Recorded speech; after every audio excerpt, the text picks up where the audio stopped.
my dear friends, welcome to my channel and this is me Deepak Joshi. और हम जो है ऑर्गेनोमेटालिक्स का नेक्स्ट लेक्चर शुरू कर रहे हैं।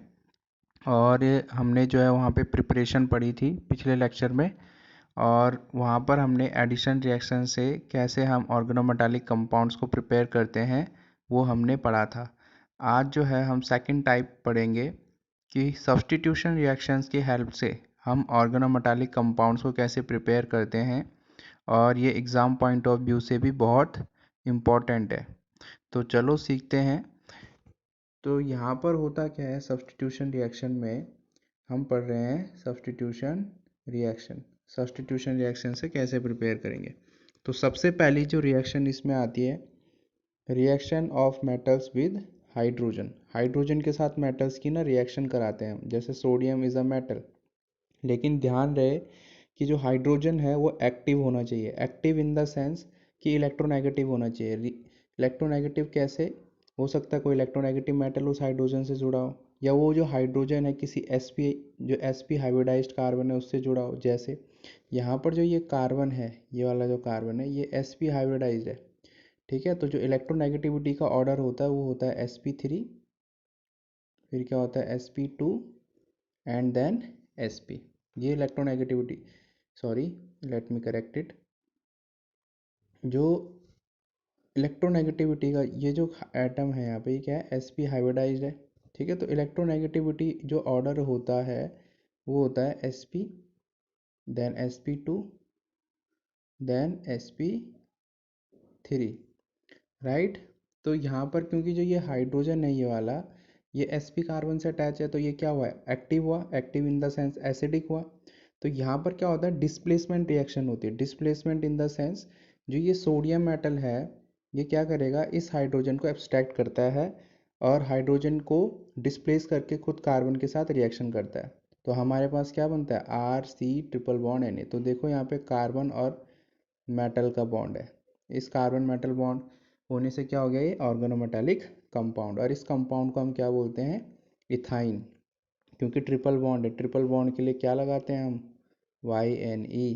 तो ये ट्रिपल बॉन्ड के लिए क्या लगा, वाइन। तो और दो कार्बन है तो दो के लिए इथ आते हैं, तो इथ वाइन।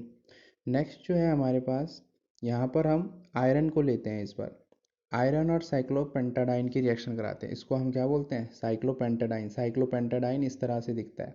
पेंटाडाइन क्यों बोल रहे हैं, क्योंकि पांच पांच 5 मेंबर रिंग है इस तरह से, ये 5 मेंबर रिंग है, दो डबल बॉन्ड लगे हैं, ठीक है। तो दो डबल बॉन्ड के लिए क्या आएगा, डाई, और डबल बॉन्ड के लिए वर्ड रूट हम लगाते हैं इन, तो डाई इन। और साइक्लिक रिंग है, ठीक है, 5 कार्बन वाली रिंग है, तो साइक्लो पेंटा डाई इन।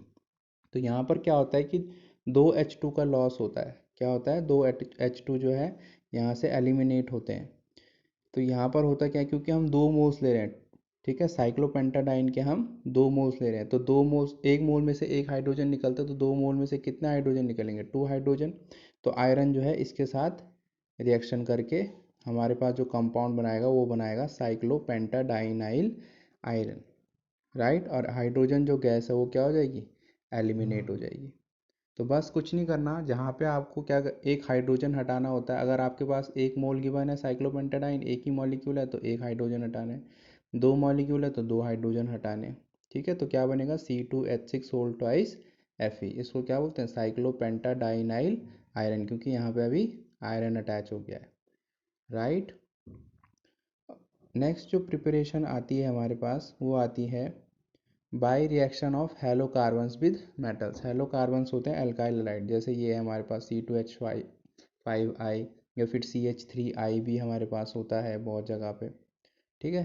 तो मैं एक एग्जांपल लेता हूँ, वो इतना इनफ है। तो क्या करते हैं हम, उसकी जिंक मेटल के साथ रिएक्शन कराते हैं, ठीक है। तो जिंक मेटल के साथ रिएक्शन कराएंगे किसके प्रेजेंस में, ईथर के साथ। ईथर होता है हमारे पास सॉल्वेंट, सॉल्वेंट, ठीक है। ये क्या होता है, सॉल्वेंट। सॉल्वेंट का काम होता है कि एक्वस मीडियम को प्रोवाइड कराना होता है, और कुछ काम नहीं होता सॉल्वेंट का, ठीक है। तो यहाँ पर होता क्या है कि जो ये इथाइल आयोडाइड है हमारे पास C2H5I, ठीक है। आयोडाइड यानी आयोडीन के लिए वर्ड यूज़, और C2H5 के लिए हम इथाइल वर्ड यूज़ करते हैं। ये जो C2H5 है ना, इसके लिए इथाइल यूज़ करते हैं, ठीक है। तो होता क्या है कि जिंक के प्रेजेंस में रिएक्शन क्या होती है, रिएक्शन होती है और ये क्या बन जाता है, जिंक यहाँ पे ऐड होके क्या बनाता है, C2H5ZnI। तो देखो अगेन यहाँ पे कार्बन मेटल बॉन्ड बनेगा इनके बीच में, जिंक और इस C2H5 के बीच में क्या बनेगा, कार्बन मेटल बॉन्ड। तो ये क्या बन गया, C2H5 के लिए हम बोलते हैं इथाइल, Zn के लिए हम बोलेंगे जिंक, आई के लिए हम बोलेंगे आयोडाइड। तो ethyl zinc iodide is another organometallic compound. Next जो प्रिपरेशन आती है हमारे पास यहाँ पे, वो आती है बाय मेटल मेटल एक्सचेंज। लेकिन ध्यान रहे ये पहली जो है, ये वाली रिएक्शन जो है, ये मेटल मेटल एक्सचेंज रिएक्शन नहीं है, ये रिएक्शन है विद ईथर, ईथर के साथ रिएक्शन ऑफ, ठीक है, ईथर के साथ क्या है, रिएक्शन। ठीक है, तो यहाँ पर होता क्या है कि दो लिथियम मॉलिक्यूल लेते हैं हम, क्या लेते हैं, दो लिथियम लेते हैं और इसको क्या कराते हैं, रिएक्शन कराते हैं ईथर के साथ। तो होता क्या है यहाँ से कि ये जो है, ये चीज़ यहाँ से निकलता है, ठीक है, और एक जो यहाँ पे दो लिथियम है, ठीक है, दो लिथियम हमने लिए हैं, लिथियम कॉमा लिथियम, दो लिथियम को ऐसे लिख सकता हूँ, तो लिथियम एक इसके साथ जुड़ जाता है और जो ये OCH3 बाहर निकलेगा, दूसरा लिथियम उसके साथ ऐड होके LiOCH3 बनाता है। लेकिन ये जो है ऑर्गेनोमेटेलिक कंपाउंड नहीं है। जो ये वाला लिथियम जो जुड़ा है इस वाले के साथ C2H5CH2 के साथ, यानी ये जो कंपाउंड है क्या है, ऑर्गेनोमेटेलिक कंपाउंड, राइट। यहाँ पे इसे C6 करना, ठीक है, C6H5CH2Cl, क्योंकि यहाँ पे भी C6H5 है ना।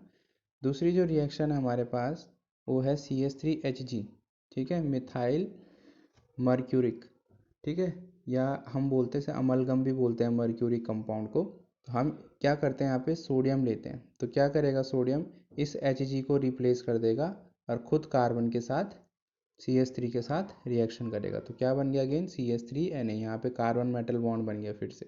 तो ये क्या है, ऑर्गेनोमेटेलिक कंपाउंड। वैसे अगर हम दूसरा देखें, ZnBr2 2C2H5MgBr, तो ये क्या होता है, ग्रिग्नार्ड रिएजेंट। हमने पहले ही बहुत डिस्कस कर लिया इसको, ग्रिग्नार्ड रिएजेंट को, ठीक है। तो यहाँ पे क्या होता है कि C6H5Zn, यहाँ पे होगा क्या कि जो ये Br है ना, जिंक इज रिप्लेस्ड, ठीक है, जिंक जो है रिप्लेस कर देता है ब्रोमीन को, तो ब्रोमीन यहाँ से हटता है तो क्या बनता है C6H5Zn प्लस 2MgBr2। तो ये क्या है, एक ऑर्गेनोमेटेलिक, OMC लिखता हूँ मैं शॉर्ट में, ऑर्गेनोमेटेलिक कंपाउंड, ठीक है। लास्ट जो इसमें रिएक्शन आती है वो आती है बाय मेटलेशन रिएक्शन। मेटलेशन में होता क्या है कि ये फिनाइल लिथियम है, फिनाइल लिथियम को आप इस तरह से भी दिखाते हैं। अगर मैं इसका स्ट्रक्चर ड्रॉ करूँ तो ये लिथियम, इस पर ये क्या लगा दिया मैंने, लिथियम, ठीक है। तो फिनाइल लिथियम और फुरान, फुरान के साथ रिएक्शन करा के, तो होता क्या है कि यहाँ पर ये जो फिनाइल है ना, फिनाइल को ही आप C6H6 बोलते हो, ठीक है। तो ये क्या होगा, लिथियम निकल जाएगा यहाँ से, और फुरान जो है अभी हम पढ़ेंगे आगे, हेट्रोसाइक्लिक कंपाउंड आएगा हमारे पास जो है ऑर्गेनिक में, हेट्रोसाइक्लिक कंपाउंड आएगा। तो वहाँ पर जो हम देखेंगे कि जो फुरान होता है वो हमेशा इस और इस पोजीशन पे ही जो है इलेक्ट्रोफिलिक रिएक्शन देता है, ठीक है। तो जो लिथियम आएगा Li+ फॉर्म में, वो कौन सी पोजीशन पे, ये तो यहाँ पे आएगा, तो यहाँ से जो है हमें मिलेगा, यहाँ से क्या मिलेगा हमें, यहाँ से मिलेगा Li+। तो वो तो या तो यहाँ पे जुड़ेगा या फिर हो सकता है इधर जुड़े, दोनों में से कोई सी भी पोजीशन पे जुड़ता है, तो हमें ये वाला कंपाउंड मिलता है। तो इसको बोलते हैं फुरान लिथियम, क्योंकि फुरान पे जो है लिथियम का ऐड हुआ है। और इसको क्या बोलते हो आप, बेंजीन। तो दैट्स ऑल, ऑर्गेनोमेटेलिक कंपाउंड की प्रिपरेशंस ख़त्म होती हैं। कल हम पढ़ेंगे compounds of organo lithium. Thank you.